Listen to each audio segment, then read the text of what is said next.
I'm waking up to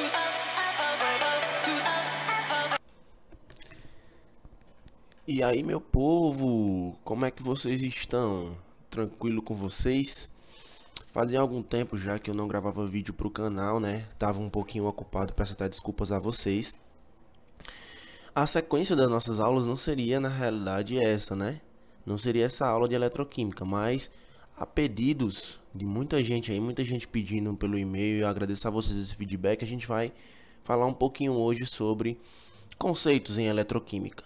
Beleza? Então preste atenção, pega teu caderninho, a caneta, fica confortável na cadeira e vem com a gente que tem que ter foco, beleza? Para passar no teu vestibular, para conseguir alcançar teu sonho, tem que ter foco. Então vamos lá. As reações químicas, elas podem produzir corrente elétrica. E quando é que eu vejo isso, professor? Tu vê isso quando tu compra uma bateria alcalina, uma pilhazinha alcalina, ou quando tu tem aquela bateria mesmo de carro e tal.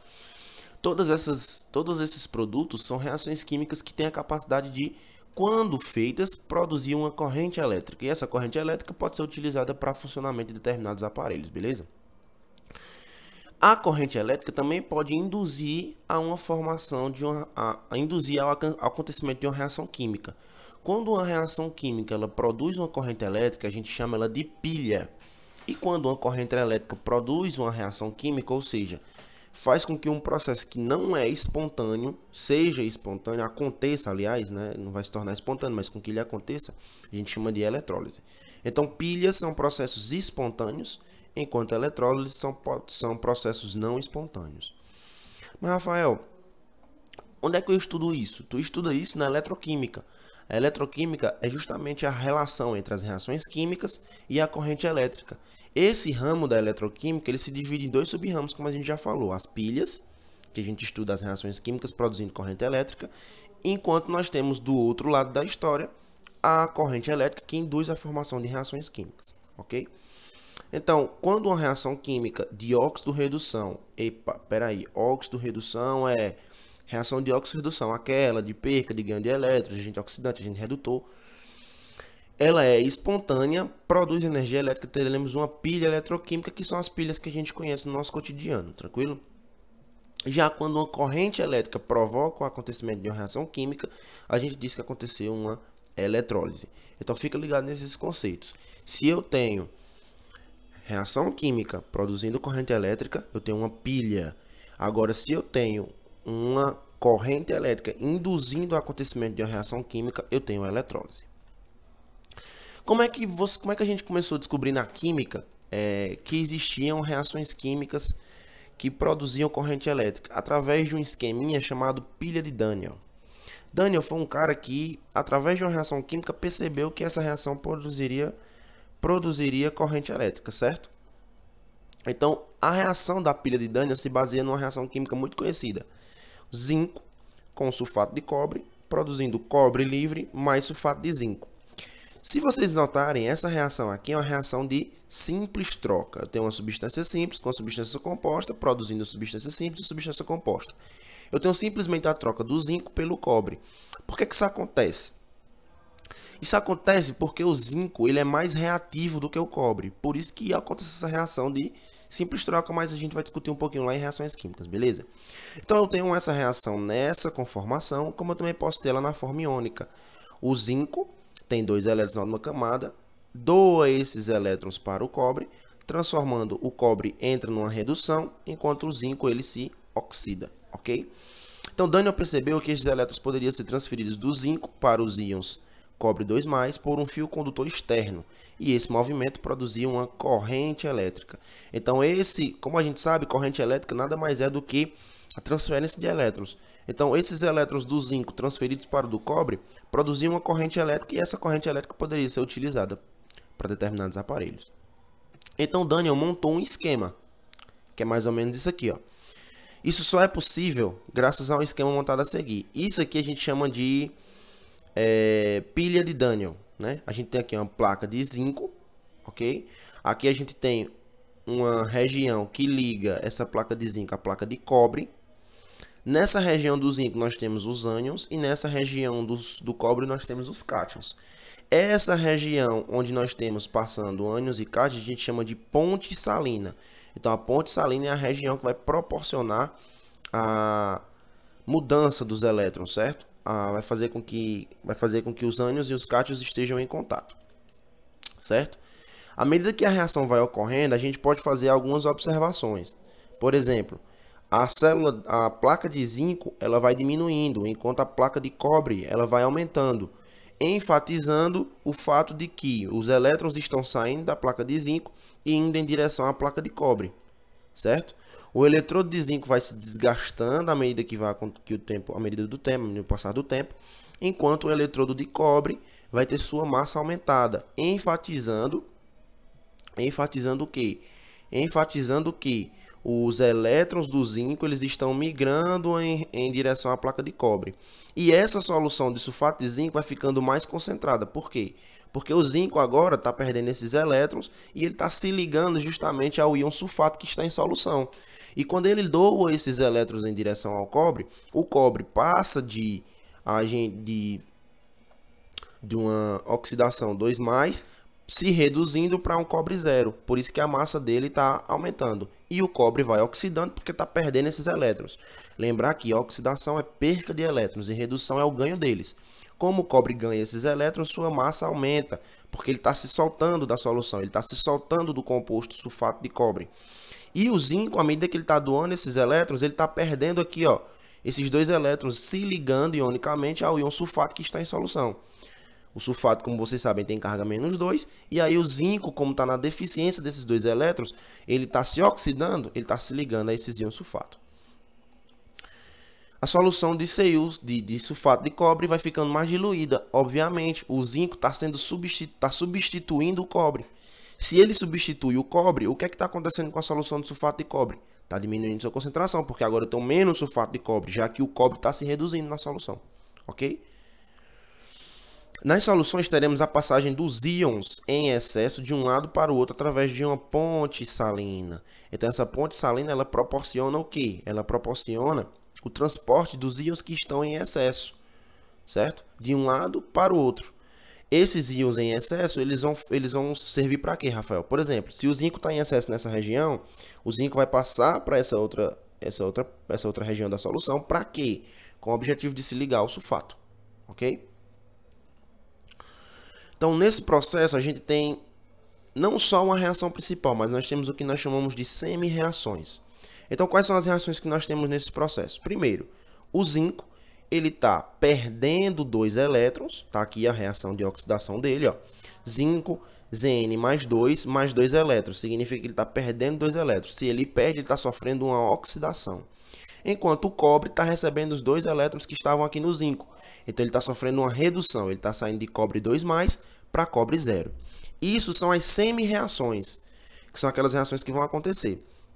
Cortando 2 elétrons com 2 elétrons, estão em lados opostos da reação. O que é que eu tenho na reação final?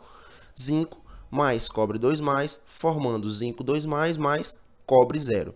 Isso é a reação global. Essa reação global demonstra o quê? Demonstra que o zinco está saindo de uma carga 0 para uma carga +2. Ele está oxidando. Se ele está oxidando, o cobre, que está participando da reação, está se reduzindo. Então, o cobre está passando de 2+ para cobre 0. Então, o cobre é o agente oxidante, que está se reduzindo, enquanto o zinco é o agente redutor, que está oxidando. Lembrar dessa diferença. O agente redutor é o que oxida e o agente oxidante é aquele que reduz. Ok? Que nesse caso, o agente oxidante é o cobre e o agente redutor é o zinco. Beleza? Essas são as semi-reações. Então, demonstrando novamente o esqueminha que a gente viu no slide passado, o polo de onde saem os elétrons ocorrendo a oxidação, ou seja, o polo que está se oxidando, né, está perdendo os elétrons, a gente chama esse lado de anodo, ou ânodo, certo? Então, onde ocorre a oxidação, a gente chama de ânodo. E esse polo onde está ocorrendo a oxidação, a gente chama de polo negativo, porque os elétrons estão partindo daqui, ok? Então, esse lado é o lado dos ânions, estão partindo dessa região. Enquanto a região onde os elétrons estão chegando, a gente chama essa região de cátodo ou catodo, certo? E essa região consiste de polo positivo. Então, a região em que está se oxidando, a gente chama de anodo, onde está ocorrendo a oxidação. E a região onde está ocorrendo a redução a gente chama de cátodo. A gente sabe que o fluxo dos elétrons vai do negativo para o positivo. Então, se perguntar na prova qual é o fluxo de elétrons, você vai dizer que é do ânodo para o cátodo. Beleza? Ânodo está sofrendo oxidação, cátodo está sofrendo redução. Ok? Então, como é que eu represento uma pilha, Rafael? Até agora eu não entendi. Vamos entender mais ou menos o que está acontecendo. Ela deve ser representada da seguinte forma: os que estão oxidando, duas barrinhas, para os que estão se reduzindo, como você pode ver aqui no esqueminha. Quem é que recomenda isso? A IUPAC, não sou eu que estou dizendo, é a IUPAC que recomenda como é que se representa uma pilha. Você tem que ter um agente que está oxidando, você tem que ter um composto que está oxidando, enquanto você tem que ter um composto que está reduzindo, ok? E dá a mesma coisa que está aqui em cima, beleza? Oxidação, tá partindo de 0 para X+, está perdendo elétrons, oxidação. Enquanto ele está partindo aqui de Y mais para 0, ganhando elétrons, está reduzindo. Gente, eu espero que vocês tenham entendido essa teoria. E como é que vem isso nas questões? Observa o seguinte, ó. Observando a pilha abaixo, responda. Eu tenho aqui, ó, cobalto 2+, ouro 3+, e ouro 0. Então, a gente está vendo que o cobalto está oxidando ou reduzindo? Muito bem, ele está oxidando, ele está saindo de 0 para mais 2, está perdendo elétrons. Se esse aqui está oxidando, obviamente esse aqui está reduzindo. Quais são as semi-reações? Olha só, cobalto perdendo 2 elétrons, cobalto 2+, é uma semi-reação de oxidação. O ouro 3+, ganhando 3 elétrons, semi-reação de redução. Então, qual é a equação global nesse caso? Preste atenção para tu não errar. Cobalto 2 elétrons, ouro 3+, mais 3 elétrons, formando 2 ouros, ok? Muito bem. Multiplicando aqui todo mundo, ó. Perceba que eu estou multiplicando aqui todo mundo por quanto? Por 3, né? Estou multiplicando todo mundo por 3, enquanto aqui embaixo estou multiplicando todo mundo por 2. Ó, olha só, estou multiplicando todo mundo por 2. Por quê? Porque eu preciso cancelar os elétrons. Tranquilo? Eu preciso cancelar os elétrons. Então, eu multipliquei aqui, ó, todo mundo por 2, que é a carga do cobalto. Todo mundo por 2. Beleza? Dá 3. Aliás, estou multiplicando aqui todo mundo por 3. Multiplicando todo mundo por 3 dá exatamente isso, que é a carga do ouro. Enquanto aqui embaixo estou multiplicando todo mundo por 2, que é a carga do cobalto. Então, eu cancelo aqui os meus elétrons. E qual é a equação global que eu tenho agora? 3 cobalto mais 2 ouros, formando 3 cobalto 2+, mais 2 ouros. Lembrar que sempre você tem que fazer a sua estequiometria da reação, o seu balanceamento, certo? Por que foi que eu inverti as cargas? Porque como eu queria que o número de elétrons fossem iguais para que eu pudesse cancelar, eu simplesmente inverti aqui as cargas, multipliquei o cobalto pela carga do ouro, que era mais 3, e multipliquei o ouro pela carga do cobalto, que era mais 2. Simples demais, beleza? Então, assim, quem sofre oxidação? Simples, né? O cobalto. Por que é o cobalto? Porque o cobalto está saindo de 0 para mais 2, está perdendo 2 elétrons, oxidação. Quem está sofrendo redução? O ouro. Se o ouro está saindo de 3+ para 0, ele está sofrendo redução. Qual o eletrodo positivo ou cátodo? Lembrar que o eletrodo positivo é aquela região que está sofrendo redução, onde os elétrons estão chegando. Então, nesse caso, vai ser o ouro. E quem é que está sofrendo oxidação, onde é o polo negativo? Vai ser o meu cobalto. Que eletrodo vai ser gasto? Se o fluxo de elétrons é de quem sofre oxidação para quem está sofrendo redução, logicamente, o eletrodo que será gasto vai ser o eletrodo do ânodo. Então, o ânodo, no caso o cobalto, será gasto. E qual vai ser a placa que será aumentada? Vai ser a placa do ouro, que está sofrendo redução. Gente, então é isso. Eu espero que vocês tenham gostado do nosso vídeo, do meu vídeo. Me perdoem vocês estarem tanto tempo sem receber atualização no canal, mas é porque essa semana foi um pouco complicada para mim em questão de tempo. Eu espero que você tenha gostado, espero que você tenha entendido esses conceitos iniciais de eletroquímica e estude bastante, porque é um conteúdo que cai muito nos vestibulares, ok? Muito obrigado, um abraço a todos e